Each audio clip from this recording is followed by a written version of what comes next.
when the biographers and historians write the history of the 20th century, Bill Gates is going to go down as the best businessman of our century, and Microsoft is one of the greatest companies of the 20th century. He and Paul Allen really saw from the beginning the kind of potential that it had to change the lives of all of us. By the time he went to college, it was probably beginning to be quite clear to him that what he was going to do was going to have to do with computers. What makes Gates so competitive is that he finds it fun. He finds this like a thrilling game, like the games he used to play as a kid. I think people would say that they perceive Microsoft as always playing with both feet on the foul line. I have no doubt that 100 years from now, he will be talked about in the same way that Rockefeller and Carnegie and Ford are talked about, as people who transformed an era.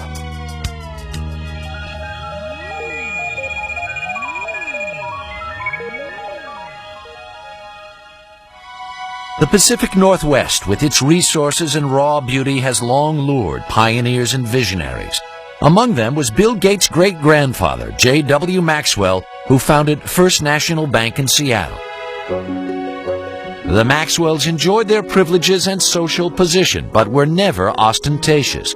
Their son Willard, also a banker, and his wife Adele, who had a passion for playing cards, were among Seattle's top civic leaders. Their only child, Mary, was a lively, intelligent girl who made a name for herself as a student leader at the University of Washington. Athletic and outgoing, Mary Maxwell was sometimes referred to as Giggles. Her drive and energy impressed everyone. There tends to be a handful that is right at the core of the action. Mary was at the core of the action. Mary was unaffected, straightforward, charming, but immensely determined. It was at the university that Mary Maxwell met and fell in love with a quiet, scholarly young man named Bill Gates, Jr. Bill would go on to become one of Seattle's most prominent attorneys. When Bill and Mary wed in 1951, she decided to give up a career as a teacher to raise a family and devote time to charitable work. The first of the Gates' 3 children, Christy, was born in 1953. She was followed by a brother, Bill Gates III, born on October 28, 1955. He was given the nickname Trey. That derives from the fact that he was William H. Gates III, and the card players in the family think of anything with a 3 as being a Trey, so he became Trey.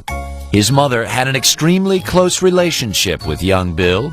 She even took him with her when she volunteered as a lecturer in Seattle schools. Soon her precocious son would read the World Book Encyclopedia from A to Z.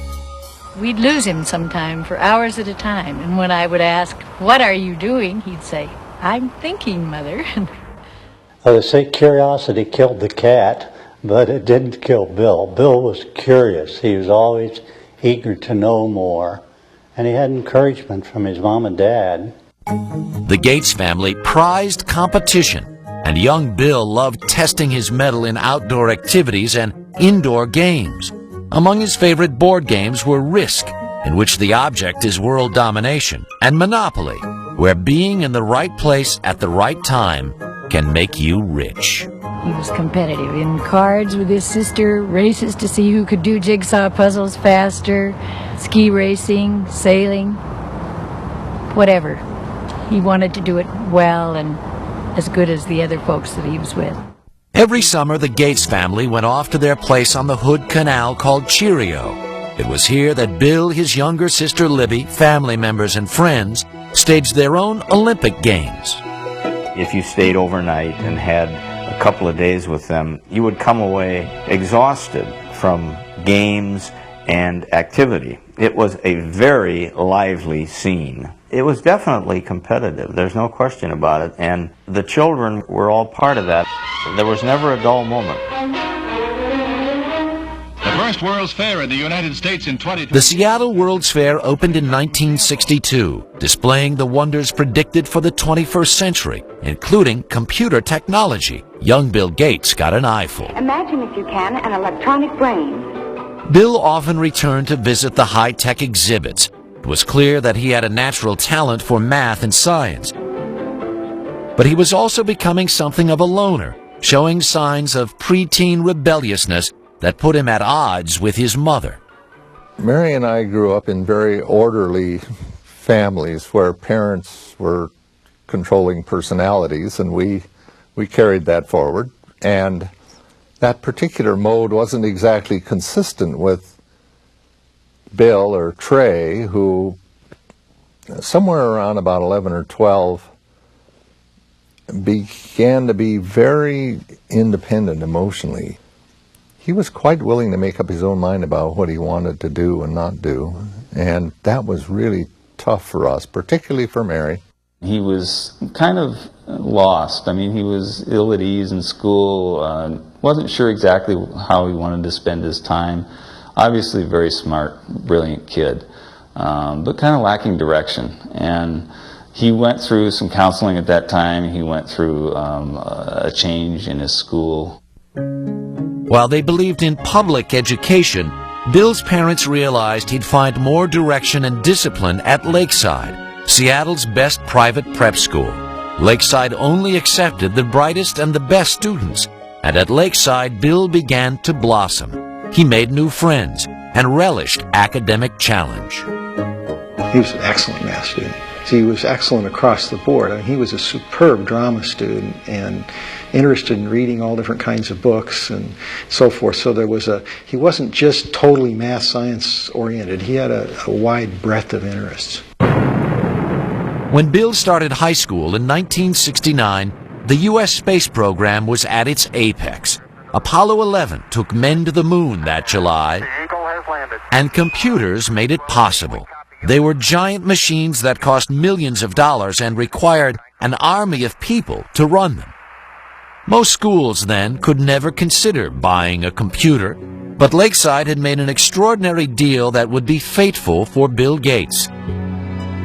A Seattle company offered the use of its computer through a teletype link to the school. Young Gates was immediately entranced by the possibilities of this primitive machine and started spending every free moment in the computer room. The story has often been told, and it's completely true, that he would get up at night and leave and go over to work on the computer and come back, and we wouldn't know that he'd been gone. As I recall, the headmaster here was asked at a parents' meeting once, "Do you have a drug problem here at the school?" And his response was, "No, I don't think we have a drug problem, but we do have a number of students that are hooked on computers." Bill Gates shared this addiction with an upperclassman named Paul Allen. They could not have been more different. Allen was 2 years older and substantially larger. Allen was quiet and contemplative. Bill could be shrill and confrontational. Who knew this odd couple would change the world? They bonded by writing software code together, and somewhat competitive, Paul Allen and Bill Gates. They every now and then would have fights. At one point, Paul Allen kicked Bill Gates, who was a little bit younger, off of the little group they had who was writing software, but then he realized that he needed Gates back. He couldn't do it without him, and Gates said, "Well, I'm happy to come back, but this time I'm going to be in charge." By 1970, when Bill was just 15, he and Paul Allen went into business together. They made $20,000 with a computer program called TrafoData, which measured traffic flow in the Seattle area. Although Bill had the luxury of family money, he was determined from the start to make his own fortune. The father of one of Bill's boyhood friends said Bill always had a nose for the dollar. Even as a kid, he knew the value of a contract, and even had a contract to use his older sister's baseball mitt that was signed in a legal document. In the summer of 1972, at the age of 17, Bill went to Washington, D.C. to work as a Senate page. His exposure to politics and government would come in handy later on. Back home that fall, he took a leave of absence from school. when he and Paul Allen got their first real jobs with a computer company. But when they began talking about starting their own company, Bill's parents insisted their son finish high school and attend college. His mother used to worry that he was socially awkward. Well, maybe he was, but he had other things on his mind, and he was not rude, he was not abrupt. He was marching to a different drummer. He's a genius, and he has a different agenda. Bill graduated from Lakeside in 1973, and his parents took great pride in his acceptance at Harvard University. But his destiny had already been set in motion. It was computer-driven.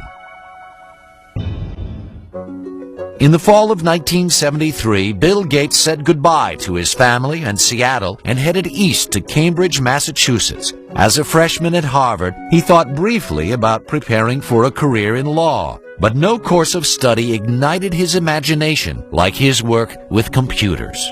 Bill was somebody who was always very determined to do what he was interested in doing. The things that he was less interested in, which often included his academic classes, he tended simply to coast and get by on talent. I remember there was a course in Introduction to Greek Literature where he'd really done, as best as I could tell, none of the work during the year. Stayed up all night the night before the exam, slept through part of the exam, and still got a B. It was not surprising Gates fell asleep during a test. Between his classes and the time he spent at the Harvard Computer Center, he seemed to be on the go 24 hours a day. And he was always very focused on whatever it was that he was doing. He could come into his room, not get undressed, just kind of lie down on his bed, which of course would be not made because he had never had time for that, and just fall asleep. Door open, fully clothed, lie down, sleep, and then when he's refreshed, boom, back up at it and whatever the next thing was. Bill paused long enough to make some lasting friendships at Harvard, but his social life was not a priority. He dated only occasionally with varying degrees of success. I interviewed several women who had dated Bill just briefly, and one told me the very first question Bill asked her was, "What did you score on your SAT test?" You know, this is not exactly, you know, what a young woman wants to hear. For Bill Gates, though, he had scored a perfect 800 on his math portion of the SAT, and this was a matter of pride with him, and he wanted to make sure whoever he was dating, you know, had scored a pretty high grade. Bill did shine in math, but when he found that he was not the #1 math student at Harvard, he decided against becoming a mathematician. He kept his academic options open and picked up some new skills outside of class. I spent a great deal of time playing pinball, video games, and especially poker, which was something that we all did a lot of back in college. And you know, poker, of course, is a very competitive game, and in many ways, perhaps the best preparation for the business world that one could imagine. And yeah, Bill really turned himself from being a player whom people would take advantage of to a very good poker player. But it was Paul Allen, Bill's former schoolmate and business partner, who delivered Gates' biggest stroke of luck. Allen had moved to Boston from Seattle for a job. In December of 1974, he picked up a magazine in Harvard Square. The cover of Popular Electronics announced the arrival of the world's first mini-computer kit, the Altair 8800. He rushed to show it to Bill. Gates and Allen knew instantly that the day of the personal computer had arrived. They saw that this was going to be an incredible force, an incredible dynamic for the society, and recognized the moment. The Altair was made by a small company in Albuquerque, New Mexico, not far from the former atomic testing grounds at Alamogordo. Ed Roberts, who ran the company, was looking for someone to create software to run on his little computers. Gates and Allen convinced him that they were the ones who could do it, and worked day and night at the Harvard Computer Center for 2 months. In February of 1975, Paul Allen went to Albuquerque to test the program. When he loaded the Altair with what Bill Gates called the coolest code I ever wrote, it worked. The importance of that moment would have an historic impact on the computer industry. I don't think we appreciated the significance of the Albuquerque thing when it first happened. But it didn't take long to realize that they were at the threshold of something that could be quite significant. For 19-year-old Bill Gates, life would never be the same. In the summer of 1975, he and Paul Allen formed Microsoft. Their ongoing work with Ed Roberts' company became so consuming that Bill dropped out of Harvard just before his senior year and moved to Albuquerque. Mary Gates was deeply disappointed. We told him that we'd put some money aside for him to attend school, and if he didn't finish in a few years, we'd have to make some other use of those funds. And by that time, he allowed us out. That would be okay. He'd probably be able to afford to go back if and when the time came. Bill was certain that he'd made the right decision, but making it in software would not be easy. Back then, the personal computer culture was populated by users who shared new information and software. They were not interested in paying for it. It was a custom that put Bill at odds with his peers. Hey, it was a bunch of high school kids and college kids who were doing something very non-mainstream. And Bill was very unpopular because he said, hey guys, don't steal this stuff. We made it and we own it. And that was, yeah, he was one of the business guys in what was a lot of geek hackers. In fact, Gates wrote an open letter to computer hobbyists chastising them about making copies of Microsoft's program. It stated, as the majority of hobbyists must be aware, most of you steal your software. Hardware must be paid for, but software is something to share? Who cares if people who worked on it get paid? Is this fair? But those who have been reported to us may lose in the end. He was looked at as kind of a renegade, and it was different, a different ethic than prevailed at that time. But I'm not sure that the software industry would have evolved in anywhere near the way it has without somebody standing up and saying that that was necessary. Bill had also been battling with Ed Roberts, who considered him spoiled and obnoxious. The two disagreed about almost everything, and Roberts was a formidable adversary. Ed Roberts was a massive man, something like 6'6", weighed 300 pounds. Here Bill Gates was. He formed Microsoft at age 19, and he looked like he was 13 years old. He was standing up to this bear of a man, going face to face with him and screaming and shouting matches. A final confrontation came in May of 1977, when Roberts sold his business, and Gates had to sue to keep the software he and Paul Allen created for the company. Gates won. We take a hard line on software. Microsoft expanded into new software languages, and Gates and Allen started to sell their products to other computer companies. At the end of 1978, with sales approaching the 1 million mark, they moved Microsoft from Albuquerque to Seattle. Bill was glad to be home and soon added Pitchman to his rapidly expanding resume. We always design with the future in mind. Our research people are always tracking the latest in hardware and software technology. It was Bill Gates who was actually the real marketing genius behind Microsoft. Early on, he was the one who was actually going out on the road and trying to sell this company and its software. And oftentimes, he would take his mother with him on these trips. Bill's highly respected and well-connected mother would come to play a pivotal role in Microsoft's future. Mary served on a number of corporate boards as well as the University of Washington. She was on the National Board of United Way. Also on the National Board of United Way was the CEO of IBM, which is how her son met the CEO of IBM, through her. What would your ideal home computer be like? By November of 1980, IBM was banging on the door of the fledgling Microsoft. The largest maker of computers in the world now wanted to talk to Gates and Allen about coming up with an operating system for their new line of personal computers. From the beginning, IBM misjudged Bill Gates. He looked like a sub-teen, he was skinny, had a real mop of hair, kind of casual, and basically people didn't take him seriously as a business person.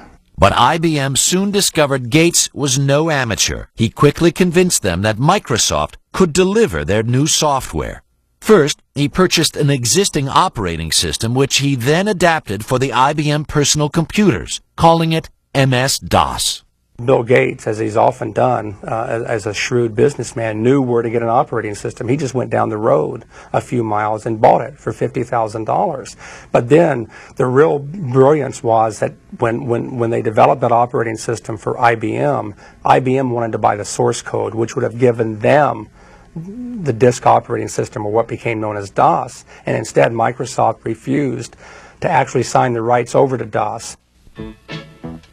By not owning the rights to the operating system, IBM would now have to pay Microsoft a licensing fee for every single copy of DOS installed in its computers. In the company. As other companies introduced personal computers that were cheaper than IBM's, Microsoft sold the same operating system to them too.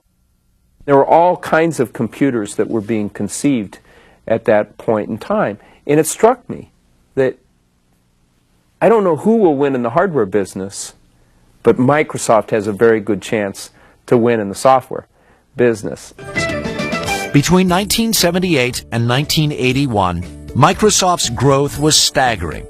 The staff was enlarged from 13 employees to 128. Revenues mushroomed from $4 to $16 million. By 1983, 30% of all the personal computers in the world were running Microsoft software. Still, Bill Gates never took his eye off the bottom line.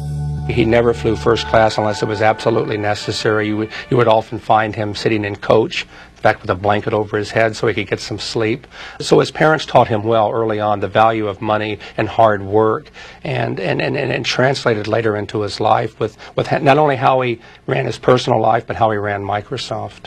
My name is Bill Gates. I'm chairman of Microsoft. The early 1980s was an exciting time for an industry run mostly by people under 30. Microsoft began working on software for innovative companies like Apple and its guru, Steve Jobs. Apple's Macintosh computer and software were ingenious and user-friendly, and many believed Apple was the way of the future. To create a new standard, it takes something that's really new and really captures people's imagination. And the Macintosh, of all the machines I've ever seen, is the only one that meets that standard. It wouldn't be long before Microsoft and Apple would be locked in a bitter battle. And Bill Gates' partner and boyhood friend would be in the fight for his life.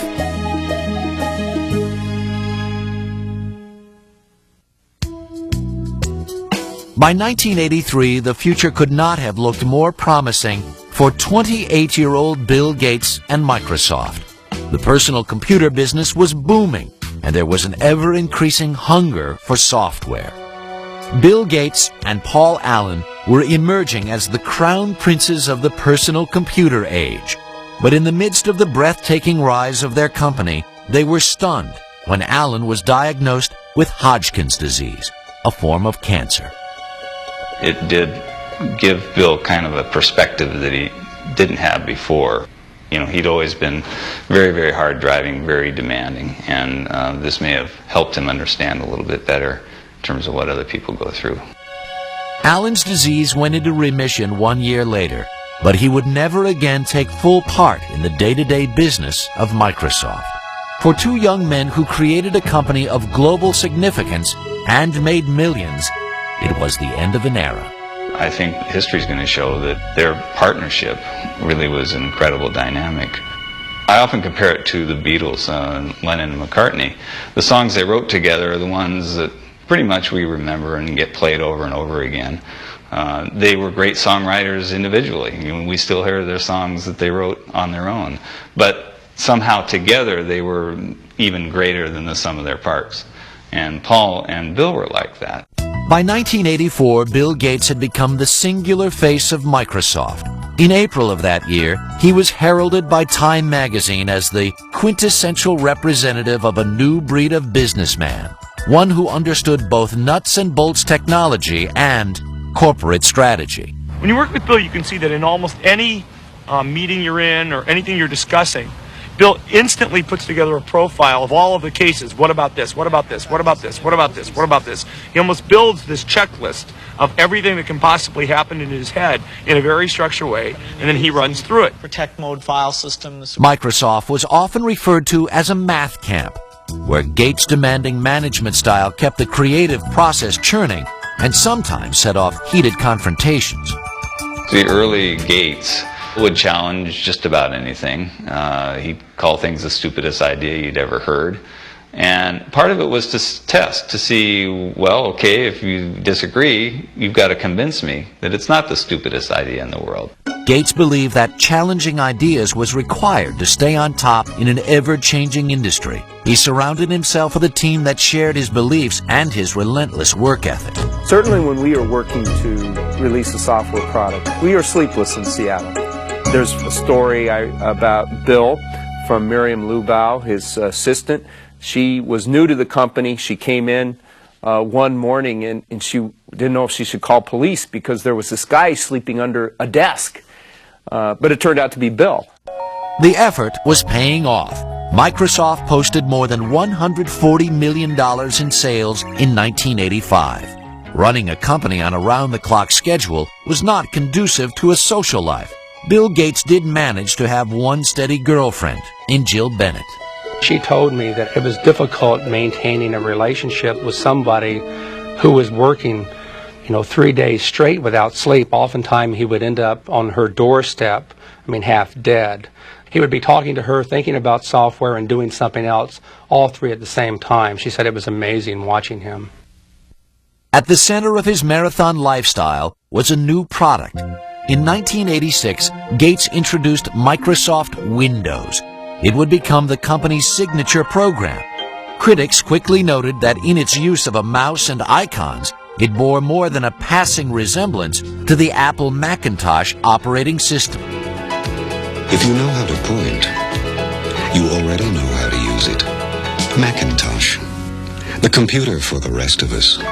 Apple had given Gates full access to their technology while he was working on new software for the Macintosh computer. Gates advised Apple early on that they should license their software, but Apple was more interested in selling computers than software, so they ignored the suggestion. Once again, Gates took advantage of an opening and ran with it. In this industry, we compete and we collaborate at the same time. Bill once had a conversation with me, says, I'm a competitor, so even though I'm a friend, don't tell me information that you don't want me to use against you, because I'm going to compete with you, and if you tell me something that's useful in competing, I'm going to use that information. Infuriated, Apple decided it would not allow Gates to take a bite out of its business and threatened to sue over Windows. Gates in turn said he would withhold Microsoft software Apple desperately needed. In the end, Microsoft overpowered Apple in the courts. Eventually, Microsoft prevailed by showing that even though there were similarities in the way that the two computers operated, each individual function of Windows was markedly different from each individual function of the Macintosh. Even though the first version of Windows was far from perfect, it gave Microsoft a new financial and creative base. In 1986, Bill Gates took his company public. He held 45% of the stock, which made him a billionaire at the age of 31. Yet Gates never became complacent. He doesn't want to fail. And when you have that kind of a fear, when you're always looking in your rearview mirror to see who might be, creeping up to do in Microsoft on a given day, it just consumes him, and it makes him certainly the most competitive human being in the personal computer industry. He's driven. It's white-hot intensity. He was also gaining a reputation for being ruthless, and some powerful forces began to line up against him. IBM was taking a new look at the popularity of personal computers and believed it had the punch to knock Microsoft out of business. By 1987, Bill Gates was one of the youngest billionaires in the world, and Microsoft seemed to have an open field in providing software for personal computers. But Gates was about to face a crisis. Now that PCs had taken off, IBM chose to make a big push with its own operating system. IBM replaced DOS, which it had been licensing from Microsoft, with OS/2. We were concerned whether we could weather the storm, so to speak, especially given the fact that this was a big storm. IBM, a very powerful company, a lot of software people, a lot of cash, a lot of resolve to potentially put Microsoft out of the operating system business. Ironically, Microsoft played a role in developing OS/2, but Bill Gates was not about to abandon his own software. He decided to stake his company's future and his own reputation on the Windows software his team continued to upgrade, even if it meant losing IBM as his biggest customer. On May 22, 1990, Microsoft launched Windows 3.0. This new and improved version swiftly became a bestseller. Ultimately, IBM's OS/2 failed in the marketplace, leaving Microsoft with a virtual monopoly on operating systems for personal computers. But soon the Federal Trade Commission began looking at claims that Gates was using this dominance to cut off competition by cutting prices on Microsoft products. It seemed Microsoft's mild-mannered chairman had developed a seek-and-destroy image. Bill Gates is not a brutal guy. He just needs to win. And he's willing to win, gracefully or non-gracefully. It doesn't matter. A win is still a win. Predatory pricing was not the only charge leveled at Microsoft. In 1993, the Justice Department began a new investigation. It examined complaints that Microsoft charged computer makers a licensing fee based on the total number of computers they sold. That fee included computers not running Microsoft software. They made computer manufacturers pay for the Microsoft software, whether it was installed on their computer or not. And as a result of that, they prevented competitors from entering the market. The Justice Department has charged Microsoft, the world's largest software company, with using unfair marketing and contracting practices. In July of 1994, Microsoft agreed to stop charging the fees in question, and the Justice Department dropped the case. Gates would never admit that Microsoft had a monopoly and maintained he was simply providing better software at lower prices. I mean, we're not like an alligator. We don't go around and eat things. I mean, we come out with these little boxes, these nice little software packages, and you stick them in your computer, and you either have fun using it, and it helps you get things done, or not. But it wasn't that simple for investors. The government probes and the fights with IBM and Apple caused the value of Microsoft stock to drop. There was now more pressure than ever to turn out the next version of Windows. Gates found some creative ways to release the tension. He appeared in commercials for his companies with Microsoft top gun Steve Ballmer. He made dramatic entrances to tout his company at software conventions, once arriving as Star Trek's Mr. Spock. Gates also instituted the Micro Games, a hodgepodge competition among the Microsoft workers, reminiscent of the games he played as a child at the Hood Canal.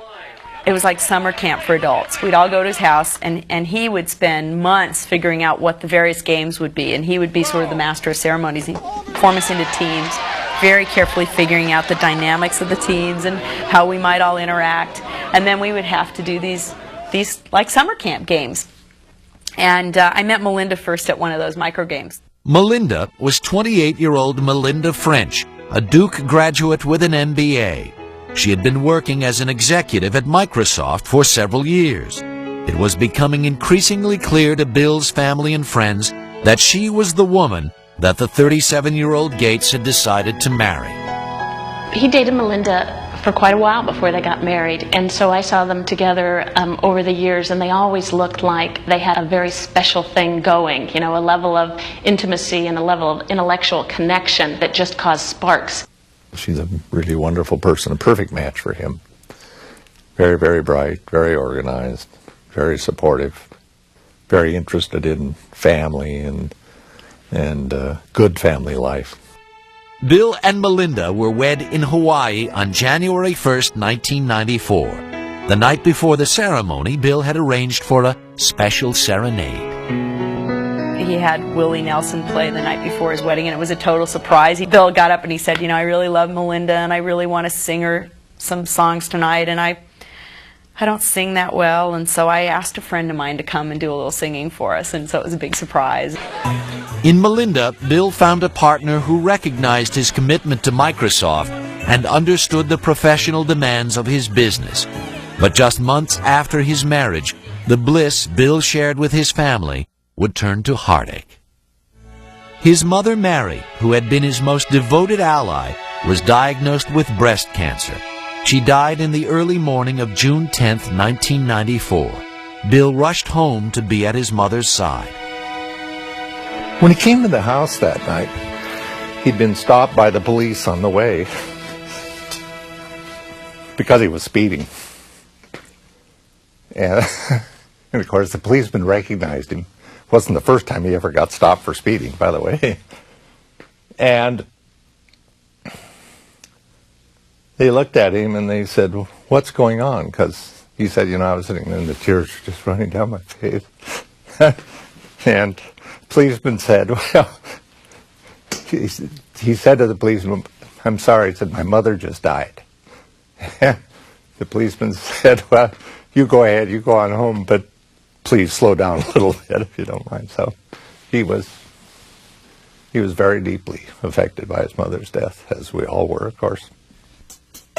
In the years that followed, Bill picked up where his mother left off by creating a philanthropic foundation. Gates was a billionaire with enormous power. Microsoft was a dominating giant. What the government thought was time to cut Bill Gates and his company down to size. By 1995, 39-year-old Bill Gates had settled into a new life as a married man. With his wife Melinda, he took time off to explore the world from Africa to China. It seemed that Bill Gates now truly had it all. This is a man so successful, his chauffeur is Ross Perot, ladies and gentlemen. Please welcome Bill Gates and the Bill Gates Dancers. 1995 was also a banner year for Microsoft. Windows 95 was introduced to great fanfare. Tonight Show host Jay Leno kicked off the ballyhoo for the new software. Windows 95 is so easy, even a talk show host can figure it out.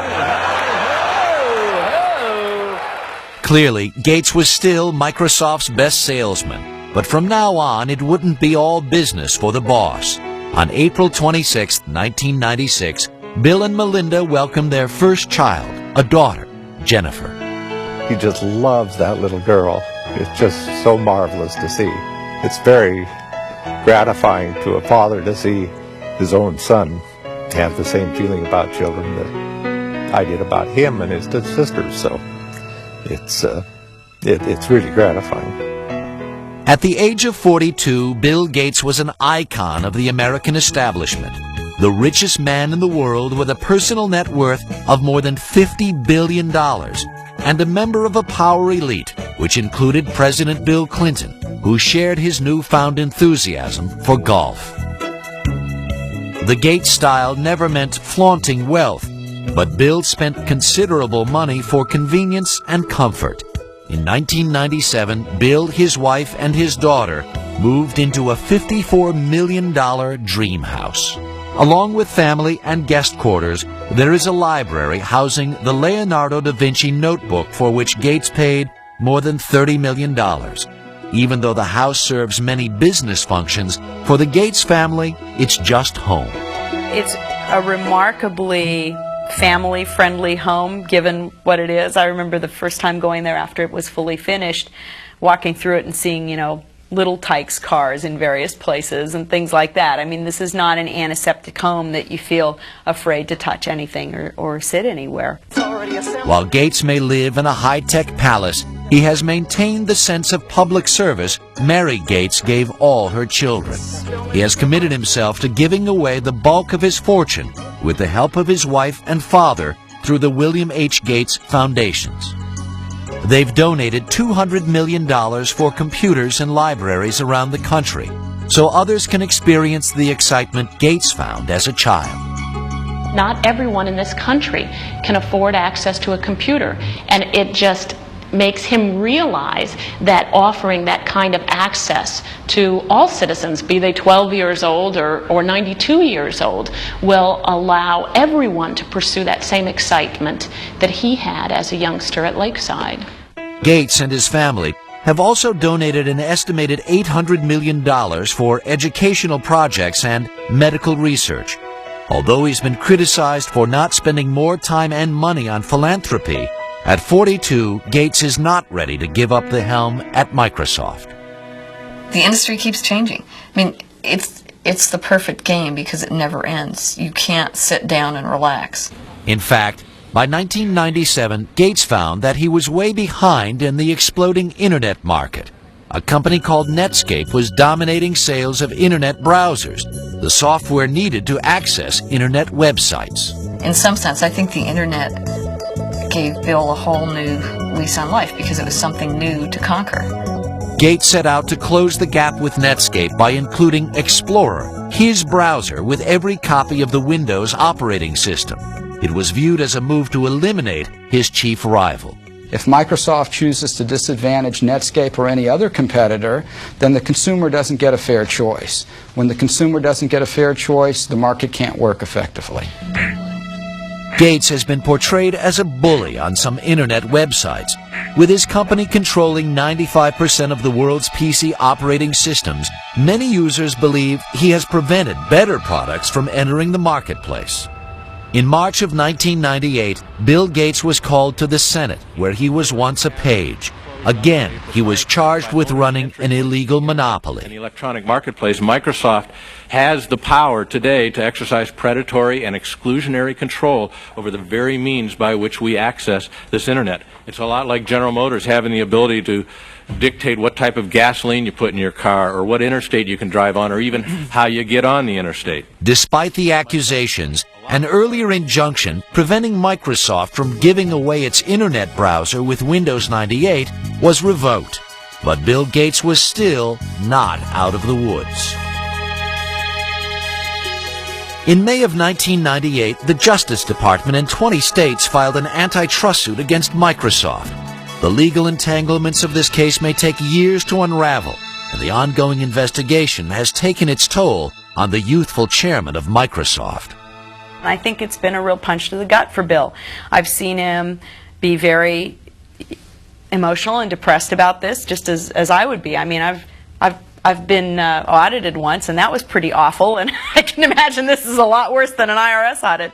Gates may be wounded by the attacks made on him and Microsoft, but his business is still robust and expanding.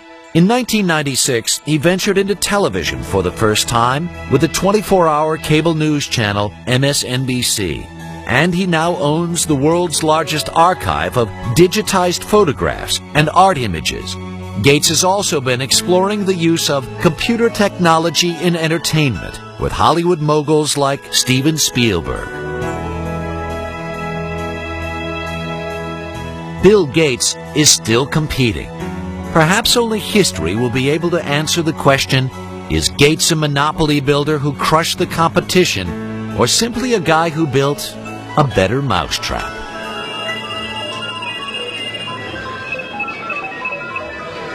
When the biographers and historians write the history of the 20th century, Bill Gates is going to go down as the best businessman of our century, and Microsoft is one of the greatest companies of the 20th century. It's remarkable what this company has managed to do in so short a time. This is one of the great success stories of the 20th century.